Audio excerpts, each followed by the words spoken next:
Shabbat Shalom, nous sommes Parashat Nasso et vous savez, dans Parashat Nasso, il y a cette fameuse paracha de Isha Sota. Isha Sota, c'est une femme qui s'est dévergondée et qui aurait éventuellement tissé une relation externe à son couple.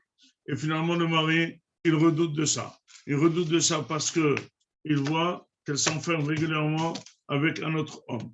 Le mari se doit de prendre deux témoins et de l'avertir qu'elle ne peut pas continuer comme ça. Si, encore une fois, elle refait ça, eh bien, finalement, elle s'appelle Isha Sota, ça veut dire qu'elle a un statut d'une femme interdite. Malgré tout, la Torah a donné encore une issue de secours. L'issue de secours est, une fois qu'elle a été avertie, une fois qu'elle a été attrapée par des témoins, qu'elle est encore repartie avec la même personne, elle s'est enfermée, on peut aller la faire examiner devant le Kohen. Comment on l'examine devant un Kohen? Le Kohen écrit toute cette paracha-là de Isha Sota et puis il efface toute la paracha dans de l'eau et il lui fait boire cette eau. Notamment, dit Hazar, que dans cette paracha, il y a même le nom d'Hachem. Et Akadosh Hu a accepté de mettre le nom d'Hachem et de l'effacer pour pouvoir faire le test. Et voilà, que si jamais la femme, elle n'a rien fait, eh bien, elle aura un petit garçon. Si jamais la femme, elle aurait fauté, elle éclate entièrement et elle meurt sur place.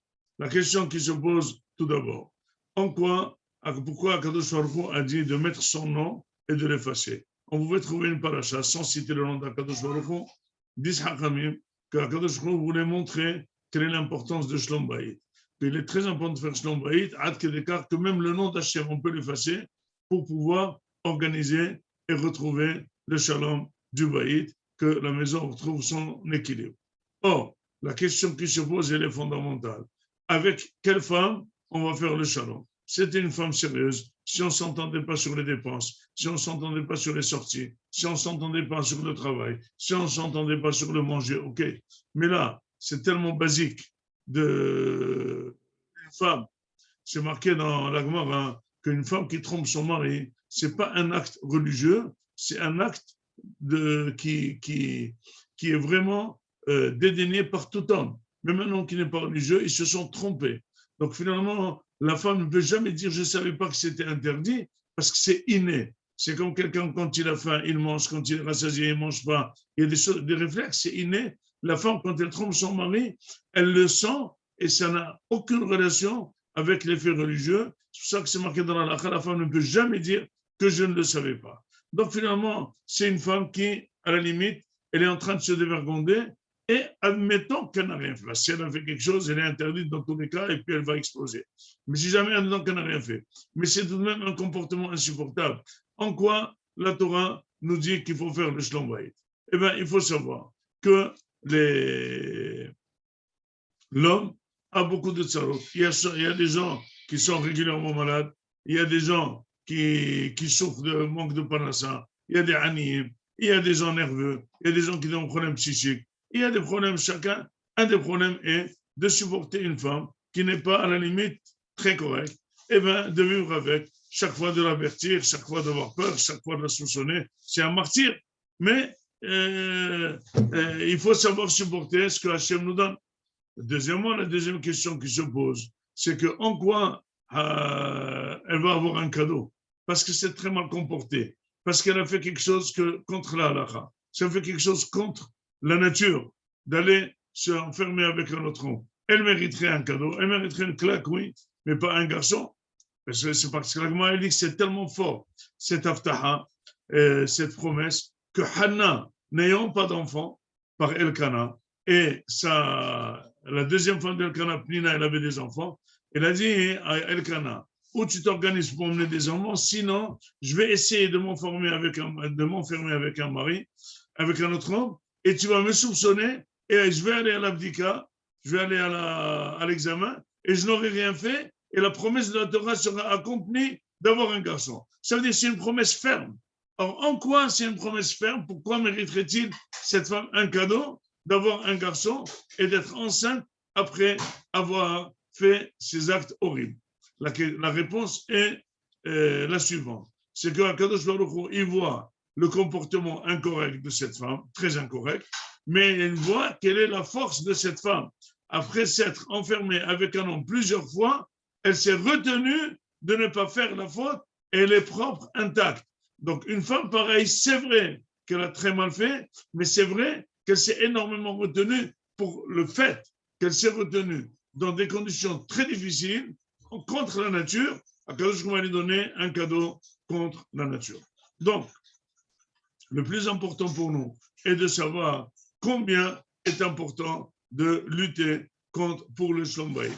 Combien est important de faire pour le Shlom Bayit et combien il est important de savoir que le Shlom Bayit, c'est pas avoir une femme extraordinaire et un homme extraordinaire, c'est s'arranger et essayer de traîner la maison, bien que si ça marche très bien, c'est extra, mais si ça marche pas très bien, il faut savoir composer avec ce qu'on a. Il faut composer, c'est celui-là, ce mari qu'on a, il est très nerveux peut-être, il est chose, mais il a des parties positives. C'est cette femme qu'on a, elle ne veut pas cuisiner, elle n'aime pas ma famille, mais il faut composer. Il faut savoir que quand un homme et une femme divorcent, c'est marqué que le misvéach, il pleure, il donne des larmes parce que c'est une maison d'Akadosh Baruch Hu et il faut savoir qu'il ne faut pas rêver. On est là dans une maison pour un but, pour amener des enfants, pour faire grandir les enfants. Donc, il ne faut pas chercher le luxe de s'entendre à merveille. Celui qui arrive à vivre avec une femme,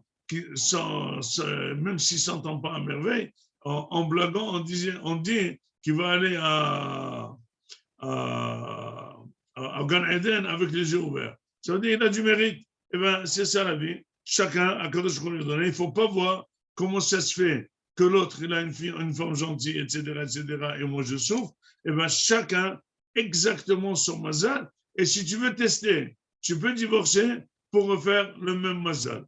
Hier, il y a un monsieur qui a une proposition, qui a proposé à une femme divorcée de se remarier. Lui aussi, il est divorcé. Et finalement, la femme, elle aurait le problème. Pourquoi elle a divorcé? Parce que c'était un mari qui était un petit peu dur, etc., etc. Et il a fait des actes un petit peu difficiles et il prenait des comprimés psychiques. Donc, il avait un problème un petit peu. Et finalement, il a rencontré, elle a aimé cet homme. Mais en piochant sur ce divorcé, elle a trouvé qu'il avait les mêmes problèmes exacts, copie que le divorcé qu'elle a divorcé.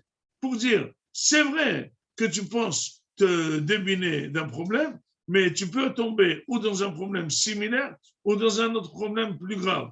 Donc, il faut savoir supporter son mazal et faire avec. Et même si c'est des situations comme ça, très, très difficilement acceptables, mais le fait de continuer avec ce shalom bayit, Akadosh Baruch Hu donne la bracha, donne ses promesses, et au moins, on maintient notre maison construite. Shabbat shalom, on me voilà.